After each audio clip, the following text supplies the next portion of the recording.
What is the best piece of advice you've ever been given, and how has it impacted your personal or professional lives? What did I tell you that impressed you the most? Actually, I can answer that. When first I met Warren, we were talking about getting together and doing something again, and he pulled out his calendar, and the pages were so blank. And I said, wow, you've managed to avoid getting tied into a lot of kind of meaningless activity. And Warren said, yeah, you have to be good at saying no and picking the things that really make a difference. And that's one of many things I've learned from Warren, but that's one of my favorites. And so I can blame it on him whenever I'm turning things down. Yeah, well, I told him that was it. The truth is I don't get invited anyplace.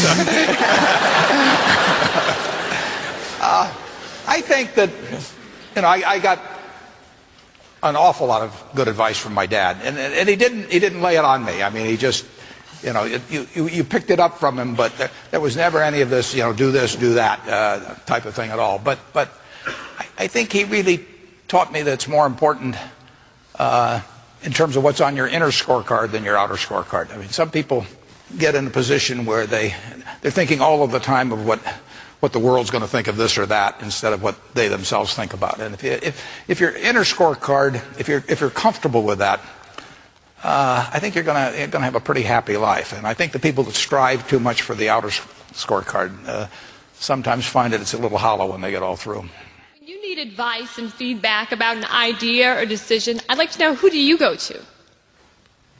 Well, usually I look in the mirror. To be perfectly honest.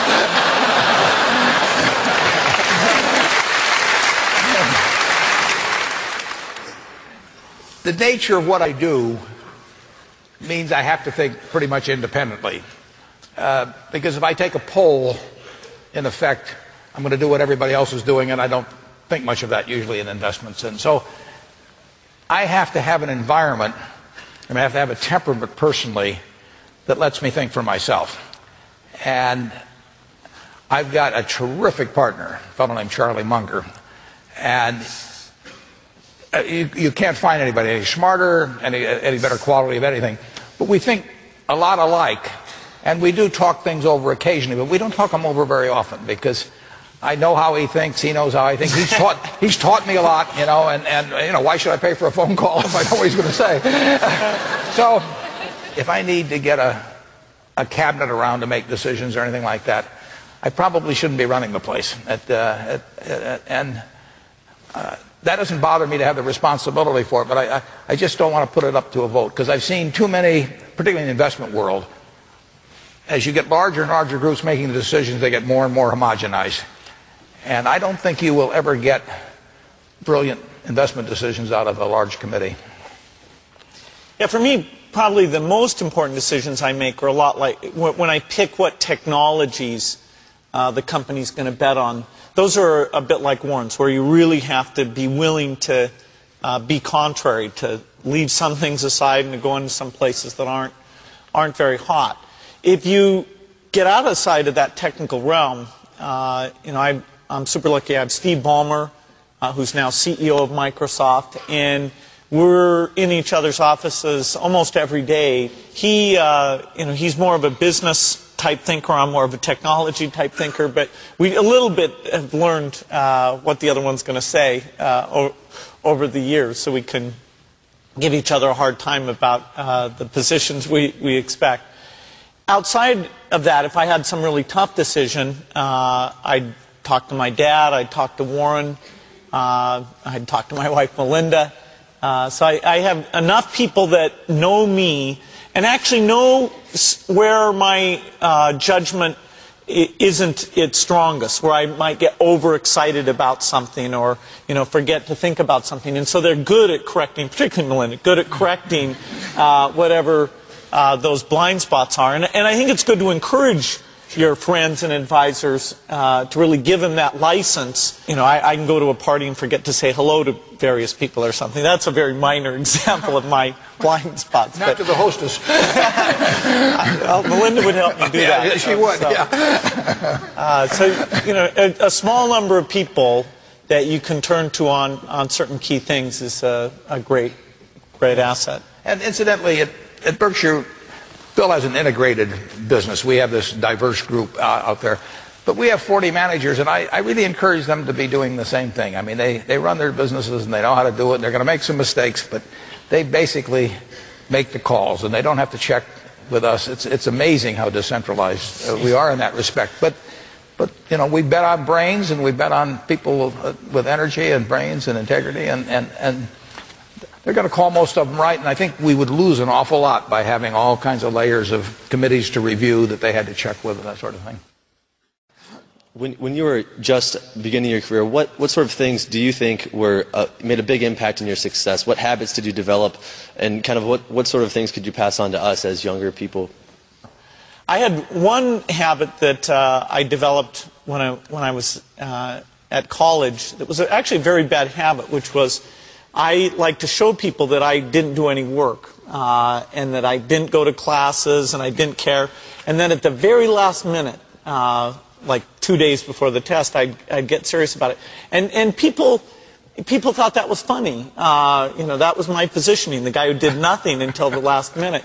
Then when I went into business, that was a really bad habit. And it took me a couple of years to get over that. Nobody praised me because I would do things at the last minute, and I tried to reverse to students I'd actually I didn't think that highly of, who were always organized and had things done on time. I'm still working on it, but procrastination is not a good habit. Bill can change clothes in the car. I mean, that's why we don't insure him at Geico, incidentally. But he has a little of that habit left still. But the habits you develop, and I go back, the other thing is have the right heroes. I mean, I've always been lucky in that respect. And if the people you look up to are going to form your vision of what the world, you know, how you want to be in later life.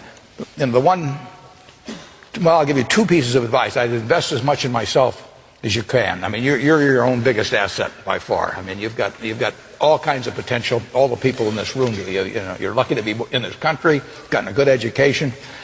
But most people go through life using up a very, very small part of their potential. And so anything you do that invests in yourself, that's the best investment you can possibly make. And then I would follow my passion. I mean, whatever turns you on. You know, I was lucky. I found something early that turned me on. But you don't want to take a job just for the money. You don't want to take a job for an organization that you really don't feel good about, or work for people that you don't feel good about. You really want to be excited when you get out of bed every morning. And it won't necessarily be the job that you have 10 years later, but you'll be learning so much as you go along. And you know, I took a job with Ben Graham, my hero, and it, you know, I never asked the salary, and I found at the end of the month when I got my first paycheck what I was earning, because I just knew it was the right thing to be doing. So I would follow your passion.